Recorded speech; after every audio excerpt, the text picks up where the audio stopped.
Je viens aujourd'hui nous partager une petite histoire sur la politique, sur la République du Tchad. Une histoire que si vous suivez jusqu'à la fin, c'est une histoire un peu passionnante mais courte qui va vous vraiment donner l'idée claire sur comment le Tchad est parti et où le Tchad est en train d'y arriver. Vous voyez, n'est-ce pas? Donc, dans cette histoire, je vous demande de prendre votre mal en patience et de suivre ce que je suis en train de vous raconter ici de façon attentive. Et quand on va finir la vidéo, vous allez trouver clairement l'idée sur le chemin que le Tchad est en train de prendre et où allons-nous y arriver. Bienvenue à tous à ma chaîne. Je vous demande d'abord de vous abonner sur cette chaîne si vous n'avez pas encore fait. Et quand je vais parler à la fin, vous me laissez un commentaire qui peut être un critique positif qui va me permettre de me construire, un commentaire qui peut être une impression ou bien une expérience que vous avez à partager avec les autres ici. Je vais vous raconter 10 choses qui vont vous permettre de vous situer un peu sur le choix de la stratégie politique tchadienne. 10 choses qui montrent que Tchad ne fait que suivre le chemin que la France a suivi. Et à ce niveau, comme nous savons déjà, la démocratie actuelle de la France, nous allons nous situer à peu près sur l'avenir démocratique du Tchad. Alors, les 10 choses sont lesquelles? En point 1, nous allons parler de l'emblème. En point 2, nous allons parler de l'évolution de la République. Et en point 3, nous allons parler de la forme de l'État. Et en point 4, nous allons parler de la division administrative. Et en point 5, nous allons parler de la division du pouvoir. Et en point 6, nous allons parler du pouvoir exécutif et ses démembrements. Et en point 7, nous allons parler de la collectivité autonome et communale. Et en point 8, nous allons parler du pouvoir judiciaire. Et en point 9, nous allons parler du pouvoir législatif, pour finir avec le point 10 où nous allons parler des mandats électifs. Bienvenue à tous. J'aimerais bien développer chaque point, mais malheureusement, YouTube ne me permet pas pour l'instant de faire une vidéo qui dépasse 15 minutes. Donc, je vais aller un peu vite pour limiter mes minutes afin que ma vidéo ne soit intégralement publiée. Donc, pour cette raison, je vais parcourir les choses de façon rapide. D'abord, commençons avec le point 1. Point 1, j'avais dit que c'est de l'emblème. D'accord? Et l'emblème, alors, vous allez comprendre que la France, son emblème, c'est le bleu, blanc, rouge. Le Tchad a choisi le bleu, jaune, rouge. Tous les deux, c'est le tricolore. Vous allez voir que le drapeau français devient le drapeau tchadien, à l'exception des couleurs du milieu qui ont été changées. C'est élémentaire, mais c'est la première impression qu'il faut prendre ça en considération. Parce que ça, n'importe qui peut le constater, et c'est la vérité. Nous avons constaté que le drapeau tchadien dérive du drapeau français. Le deuxième point, on va parler de l'évolution de la République, Comment la République française a évolué dans le temps et comment la République tchadienne a évolué aussi dans le temps. D'abord, nous savons que la République française, avant que ça soit République, était aussi l'empire du royaume, comme tout le monde le sait, le royaume de Gaulle. Maintenant, la France est devenue République, c'était en 1792, si j'ai une bonne mémoire. Et à ce niveau-là, ils ont proclamé par un décret, comment on appelle la République française. Et de la même manière, le Tchad a évolué sous les empires et les royaumes jusqu'à ce que le Tchad soit colonisé et le Tchad est proclamé République aussi. C'était le 28 novembre 1958. Donc, tous les deux ont eu une naissance de la Première République. Alors, tous les deux ont évolué la France est arrivée à sa 5e république sous le règne du général de Gaulle. C'était en 1958, l'année où le Tchad a proclamé sa république. Maintenant, le Tchad aussi a évolué pour devenir aussi la 5e république. C'était le 29 décembre 2024 sous le règne du général Mamad Idriss Déby Itno. Vous voyez à peu près des choses qui vont à peu près similaires que j'aime partager avec vous. Alors, le point 3, nous allons parler de la forme de l'État. De la forme de l'État. Alors, arrivé à leur 5e république, la France, tout comme le Tchad, ont pris des principes simples. La France et le Tchad sont indivisibles dans les deux cas. D'accord? Ils sont des pays démocratiques, laïques et social. Tchad est social, France est sociale. Les 4 principes français sont devenus les 4 principes tchadiens au niveau de la 5e République. Vous voyez à peu près ce qui se passe, la forme de l'État pour les 5e République dans les 2 cas, France et Tchad. Si nous tombons dans le point numéro 4 de la division administrative, nous nous rendons compte que le Tchad ne fait que faire la même chose que la France a fait.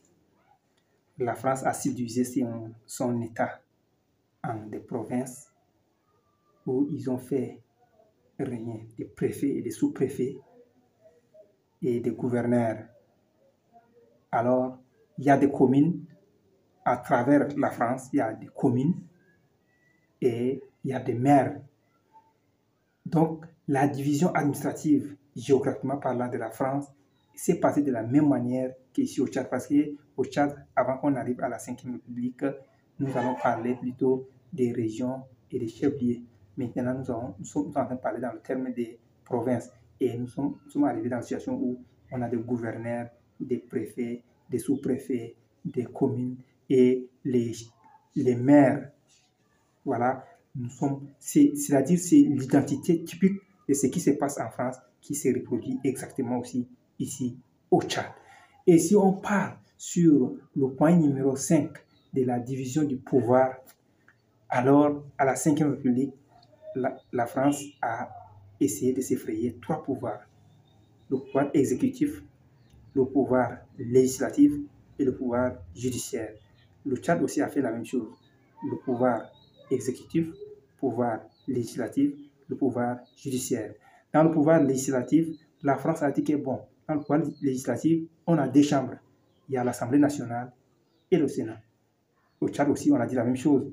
À notre 5e République, on a dit que le pouvoir législatif a 2 chambres, l'Assemblée nationale et le Sénat. Voyons à peu près les choses qui vont toujours de pair. Voyons à peu près. Si vous êtes arrivé jusqu'à là, alors ça vous intéresse encore. Alors, abonnez-vous d'abord à la chaîne si vous n'avez pas encore fait. Laissez-moi une pouce bleu et partagez un peu de commentaires avec nous pour que nous puissions évoluer ensemble.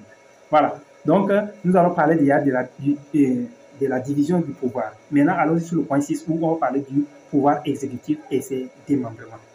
Comme je l'ai déjà dit au départ là-bas, le pouvoir exécutif français, c'est fait comment? On a le président de la République, on a le Premier ministre avec son gouvernement, on a le gouverneur dans les provinces, le gouverneur avec les préfets et les sous-préfets. Voyons à peu près cette façon de répartir le pouvoir exécutif et ses démembrements à travers la France et la France d'outre-mer. Cette même manière se reproduit ici au Tchad.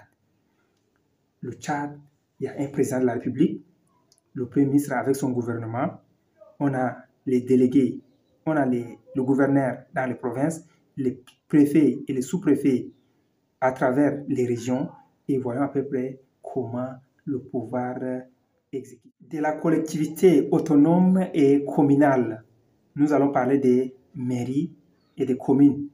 Vous voyez, c'est l'identité typique de ce qui se passe en France qui se reproduit aussi ici au Tchad.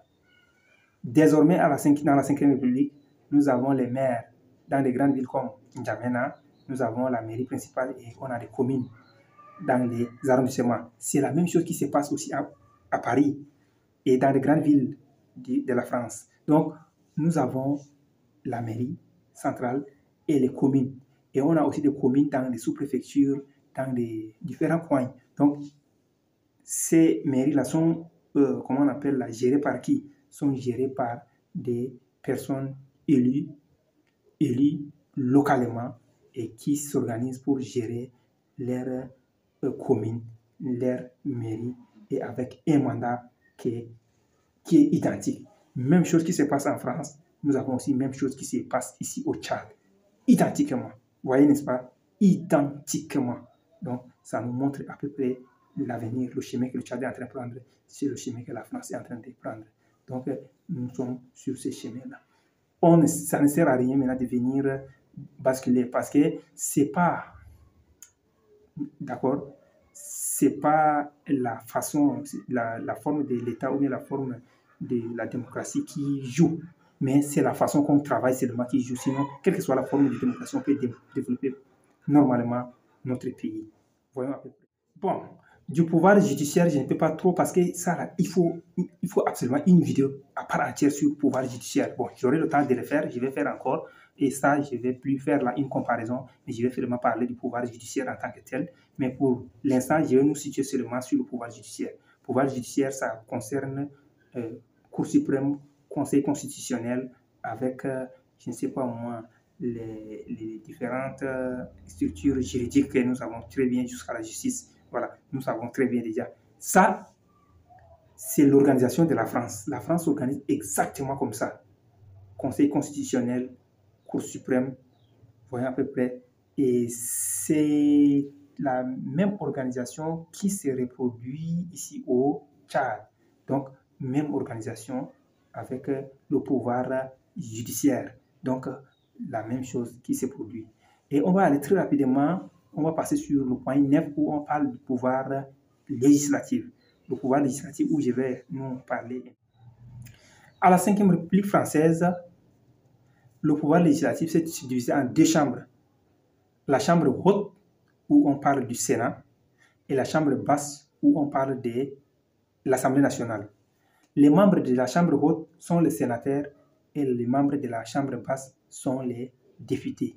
Cette même identité du pouvoir législatif se reproduit ici aussi au Tchad. Nous avons désormais deux chambres. La chambre haute, qu'on appelle Sénat, où siégera les sénateurs, et la chambre basse, appelée l'Assemblée nationale, qui va être siégée par les députés aussi. Mais comment on va encore voir quelque chose d'identique dans le deux cas encore? C'est que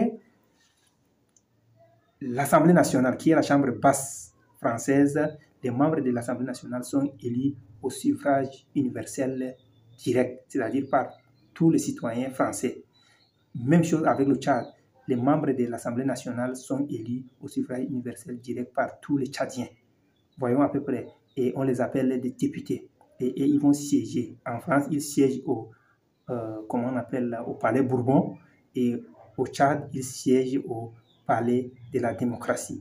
Donc, ils forment ce qu'on appelle l'hémicycle. Et quand ils partent là-bas, les députés s'organisent en groupe parlementaire, en commission, et ils ont un président, ils vont élire un président qui va gérer l'Assemblée nationale et ils travaillent dans la collaboration. Et parallèlement, le Sénat, qui est chambre haute française, est élu, les membres sont élus au suffrage universel indirect, c'est-à-dire par des grands électeurs, c'est-à-dire les députés et les conseillers régionaux, provinciaux, c'est eux qui élisent les sénateurs. Même chose au Tchad, au suffrage universel indirect.